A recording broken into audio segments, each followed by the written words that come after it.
il y a quelques années, le mot cyber était quelque chose de relativement inconnu. Je trouve que j'étais parlementaire pendant plusieurs mandats et j'ai vu ce qu'était la posture du cyber en France avec les questionnements. Tout de suite est arrivé les premières difficultés de grandes administrations, de grandes entreprises.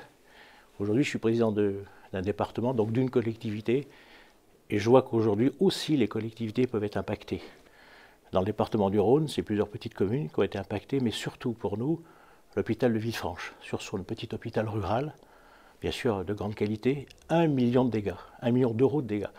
Ce qui veut dire que la posture cyber aujourd'hui est quelque chose, je dirais, de régalien au quotidien. Et il faut être impliqué. Nous, notre collectivité déploie des moyens considérables pour se prémunir, je dirais, faire en sorte de ne pas être hacké, parce que c'est une collectivité qui sert 37 000 prestations par mois.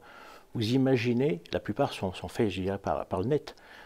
Vous imaginez le nombre de portes d'entrée qu'on a. Donc ça veut dire qu'aujourd'hui, il faut faire feu de tout bois, je dirais, dans la défense cyber, et ce que fait le département au quotidien. Mais ce quotidien, il doit être partagé aujourd'hui avec les grandes institutions qui sont bien sûr la défense, la gendarmerie, mais aussi on voit maintenant la SNCF, on voit la Poste, on voit et l'entreprise privée qui nous rejoignent dans ce combat au quotidien, qui est pour beaucoup de Français complètement invisible, mais qui est vraiment là au quotidien.